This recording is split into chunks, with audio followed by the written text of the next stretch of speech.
reka dushime Imana ko iduhaye amahirwe yo kongera kuboneka imbere yayo muri bwa buryo bwacu tumenyereye bwo twigegamo ibyigisho tuyora mu kwiga Bibiliya.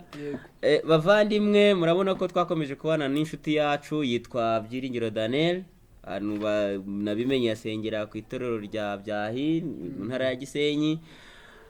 Ni umugisha kandi dukomeje kwishimira kubana namwe n'ibitekerezo muduhereza mutubwira wenda kugira ibibazo bimwe tujya dusubiza, tuzajya tugerageza, ariko umugambi n'intego ni ukugira ngo dufatanyirize hamwe kwigana ibyanditswe byera, tunamenya n'iki Imana yifuza kuri twe binyuze mu byanditswe byera. Rero turi ku ngingo yo kuwa gatatu. Daniel, ni ingingo itubwira ngo kwizera no kuvuka bushya, cyangwa se imvugo abadivantisi umunsi wa karindwi dusangiye kandi twese tumenyereye yitwa kubyarwa ubwa kabiri. Ni imvugo abantu bamenyereye, kandi iyo uvuze iki gitekerezo ushingiye ku butumwa bwiza twigishijwe, twagarutse ku byerekeye imibereho kuri Nikodemu, abantu barabyumva ingingo. Icyakora muri uyu munsi cyangwa se kuri uyu munsi hari icyo umwanditsi nanone yifuza kugira ngo tumenye. Reka rero mbere ko tujya mbere tubanze turareke Mwuka Wera kugira ngo afatanye natwe.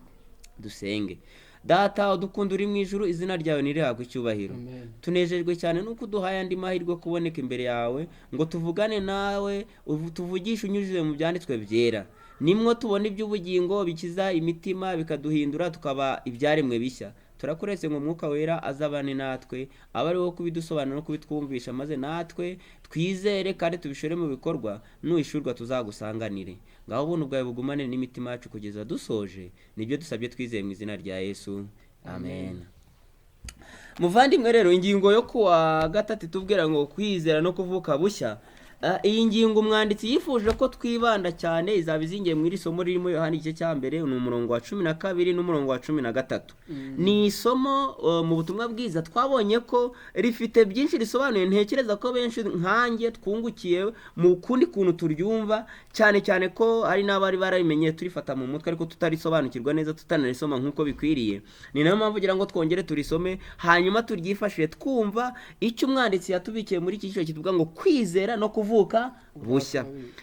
Umurongo wa 12 utubwira ngo icyakora abamwemeye bose ni abemeye Yesu. Birumvikana ko Yesu yabaye mu isi mu gihe cye. Yohana nubwo arimo atangira, ariko azi neza ko agiye kutubwira inkuru iraza kugaragaza ko Kristo yakoze ibigaragaza ko ari Mesiya, ariko abantu birangira batamwemeye. Niyo mpamvu atangira ngo amahirwe y'abamwemeye bakizera izina rye, yabaye ubushobozi bwo kuba abana b'Imana. Abo bantu bahawe ubushobozi bwo kuba abana b'Imana. Birumvikana ko bahoze ari abana bundi muntu. Kubera iki? Impamvu si uko wenda Satani hari abo yari yaremye, ariko turabyibuka ko Adamu na Eva bakimara gucumura, mu rubyaro rwa mu bo babyaye nta muntu umwe bareze kamere yo kudakora icyaha. Bityo rero niyo mpamvu Yesu agera ababwira ati burya mukomoka kuri so Satani, si uko Satani yababyaye, ariko yavuze ngo ubwo mukora ibyo sararikira mu rubyaro rw'uwo. Niyo mpamvu mu gice cya 8 avuga ati muri imbata z'uwo. Bakabate ko tutigeze tubimbataza umuntu wari we wese, ariko aravuga ati ukora icyaha ni imbata y'iki? Y'icyaha. Bivuze ko rero no kubabwira ko bakomoka kuri Satani. Ni nayo mpamvu abagira amahirwe kwizera Kristo bahinduka abana b'Imana. Abo bantu rero ngo umurongo wa 13, abo ntibabyawe n'amaraso cyangwa ubushake bw'umubiri cyangwa ubushake bw'umugabo, ahubwo babyawe n'Imana. Aba babaye ibiremwa bishya, bavutse bundi bushya, babyarwa n'Imana. Iki rero nicyo umwanditsi yatwandikiye atubwira ngo kwizera no kuvuka bushya. Ese ibi bintu birahurira he? Hari igikorwa cyo kuvuka bushya, ariko birakorwa bitari uko igera byuka gihe Nikodemu Yesu amubwiraga kujya kongera kuvuga ubwa kabiri. Yabaje ikibazo kirimo cya kimuntu, avuga ati se none ndasubira mu nda ya mama nongere mvuke? Yesu amubwira ko ibyo bintu bikorwa mu buryo bwo kugira ute? Ni nayo mpamvu kwizera kuratubasha kongera kuvuka bushyashya. Yego. Hano rero muri iri somo ni naryo wongera kudusobanurira, batwibutsa neza uburyo bihura na rero somo ryo muri Yohana igice cya 20:31, aho Yohana avuga ati rero ibi twarabibandikiye kugira ngo umuntu bisoma akabyizera, akabizera uwo ngo ahabwa ubugingo bubonerwa muri Kristo Yesu.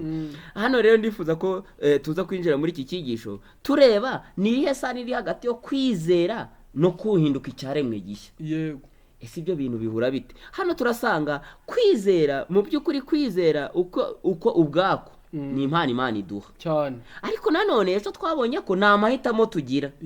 Kuko igihe Yesu yari yahamagaye abigishwa bakamukurikira, birangira bamwe basobanukiwe nuko uwo bakurikiye atari we bari biteze, bahitamo gusubirayo. Twabonye ko Petero amaze guhishurirwa ko bakurikira ari we nyawe niho asubiza ya magambo avuga ngo twagusiga tukajya ahandi, kuko yari yizeye ko amagambo ava mu kanwa ka Yesu ari yahinduka ubugingo bubatunga rwose.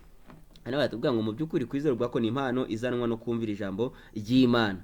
ari nabyo dusoma mu Baroma igice cya 10:7 avuga ngo kugira ngo tubashe kugira kwizera nyakuri kandi gushikamye muri Kristo tugomba kumumenya nk'uko agaragazwa mu ijambo rye. Yego, twabonye ko ijambo rya Kristo rifite ububasha nka nyiraryo kandi Kristo tumwishyurwa binyuze hehe muri ibyo byanditswe byera. mu Baroma iryo somo bagaragaje ravuga ngo dore kwizera kuzanwa no kumva, kumva nako kazanwa n'ijambo rya Kristo. rero bituruka mu kwizera ijambo rya Kristo, nuko ijambo ringanya ububasha na nyiraryo. twari twamaze kubona yuko amagambo Kristo atubwira ariyo mwuka kandi akaba n'ubugingo. kwizera kuzanwa no kumva rero, kandi kumva kukazanwa n'ijambo rya Kristo. rero biravuze ngo igihe twemeye tukiga iri jambo rya Kristo tubasha kwizera kandi tukavuka bushyashya cyangwa se tukavuka bwa kabiri. ari nabyo dukwiriye gukora, kuko rega kuvuka bwa mbere twabyawe n'ababyeyi bacu.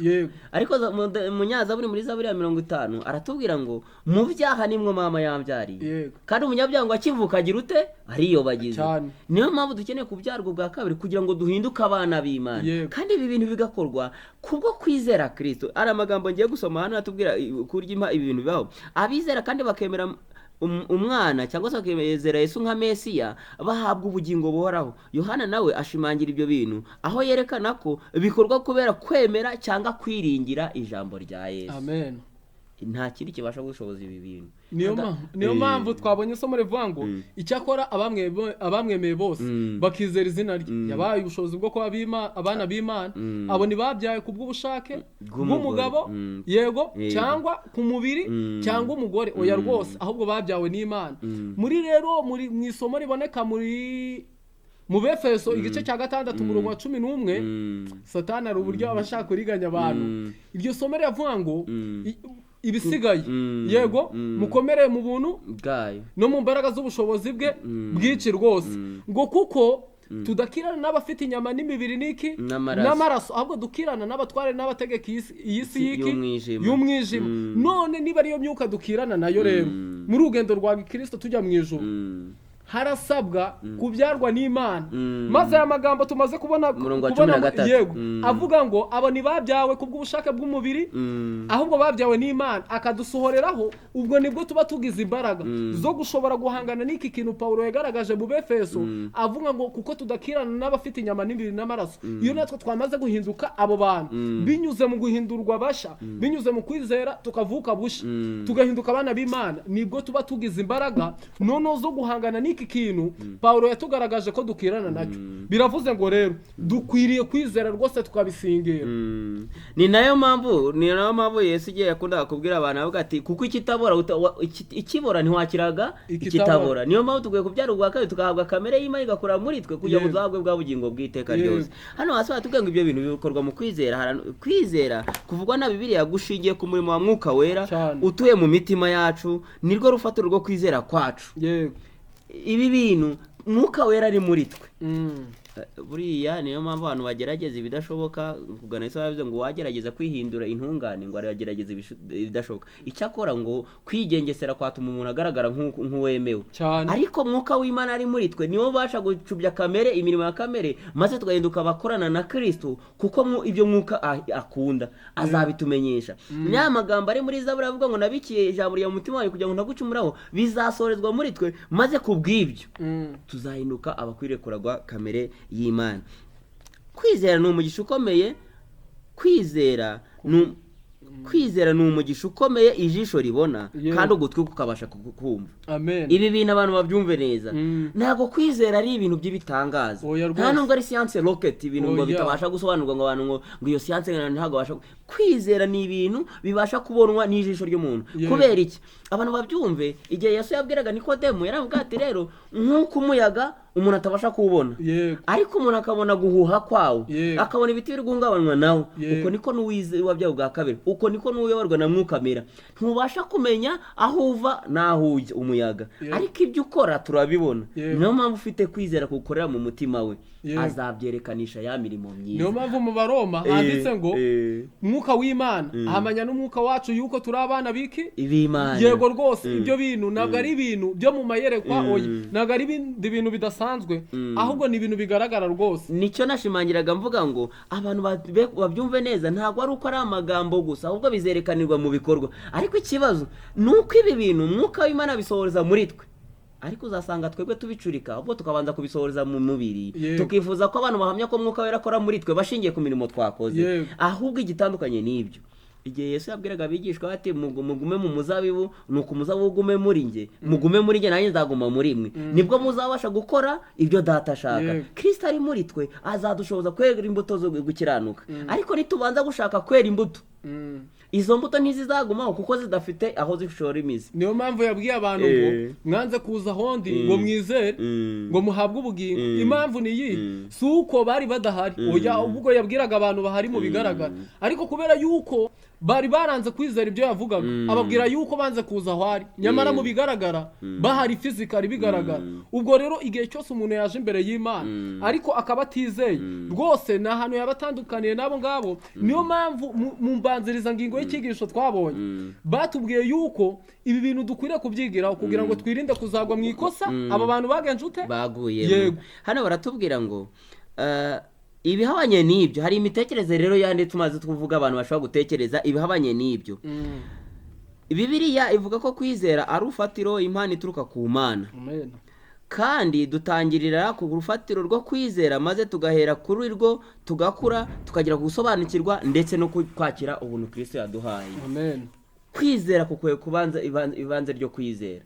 Ni nayo mpamvu Pawulo avuga ngo nuko kuko ari we ibanze ryo kwizera. Kristo niwe utangirira, niwe tangiriro rya byose. Tukwiriye gushingira kuri we, maze ku kwizera kukatubera urufatiro. Ni nayo mpamvu igihe Pawulo yasobanuraga ikintu cyitwa kwizera, yabwiye ati ni ukwiringira ukamenya rwose.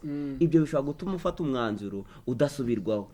Ariko ibibaye batashingiye ku kwizera, bikaba hari ikindi turaza kubona imbere cyitwa gushidikanya. Ubundi ikinyuranyo cyo kutwizera ntabwo ari ukutizera, ahubwo ikinyuranyo kwizera ni ugushidikanya.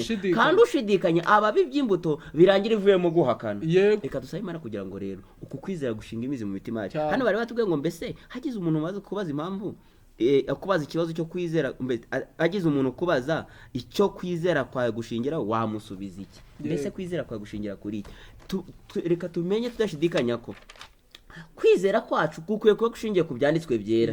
Kuko ibyanditswe byera nibyo bihamya ko Kristo ari we.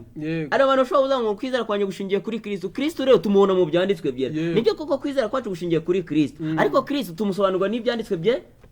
Kandi nta gushidikanya. Kuko iyo dushidikanyije burya tuba tubibye imbuto muri twe itazabura kwera umusaruro mubi. Dusaba Imana kugira ngo uku kwizera kube gushikamye rwose, kandi kuri buri murongo wose w'ibyanditswe byera dushirirwamo inama y'agakiza. Ibyo bintu bikorwe mu mibereho yacu, nubwo tuzahabwa ubugingo buhoraho nk'uko ari impano yadusezeraniye. Reka dusabe Imana kugira ngo ibyo bintu bisohozwe muri twe, ari twebwe n'abazatwumva. Ibyo bintu bikorwe mu mitima yacu kugira ngo bitatatuveremo imendezi zo gucirwaho iteka, ahubwo tuzahabwa ubugingo buhoraho. Nibyo mbasabira nanjye nisabira mu izina rya Yesu. Amen. Dusabire mu mugisha mu buryo bw'isengesho. Kadusenge. Data wa twese uhabwe icyubahiro. Amen. Tubonye uburyo dukwiriye kwizera kugira ngo duhinduke bashya. Data ubidushoboze turakwinginze. Yesu yabajije ikibazo gikomeye cyane, arabaza ngo mbese umwana w'umuntu naza azasanga kwizera kukiri mu isi? Bisa naho Data kwizera kubuza. Ibyo bikaba bituma abantu bihangira gukiranuka kwabo, bigatuma basuzugura gukiranuka kwabo. Data ibyo byose ubiducushe kure, ari twe ubwacu ndetse n'abandi bazatwumva. Mwuka wera akomeze atwiyoborere kandi adufashe mu izina rya Yesu. Amen.